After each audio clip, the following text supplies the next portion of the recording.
Continue on Ataturk Jadesi for 1 kilometer. Si Ataturk to. Ataturk, no? Galing Ataturk. Tingnan natin sa hero nila.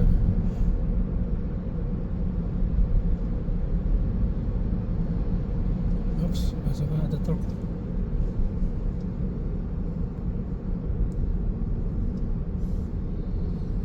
Parang more Asia talaga to siya ba?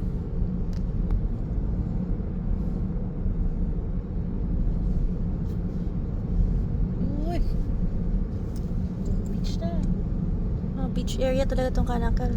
Kanakal eh. I don't know how to pronounce it actually. Kanakal eh siguro. Key. Ay, the mall. Oh, hindi, may isang mall nila to. Sabi natin. Ang dami nilang mall dito. Mas malapit pa yung mall na iba.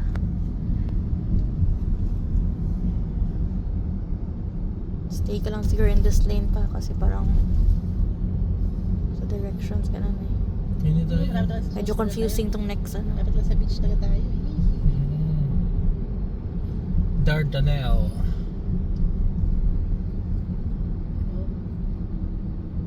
Straight ahead. 280. Oops. Turn right ka. Hindi, straight na tayo. Sunod natin isa. Okay. 3 minutes na lang. 1.2 kilometers. Op mo ka na. Hello, we're in Kanakale. We have seen the Dardanelle. Okay. What's your comment, Mom? Me? Yeah. It's a nice, very nice city. It has a very nice coastline. It's very clean. And we see a lot of construction going on.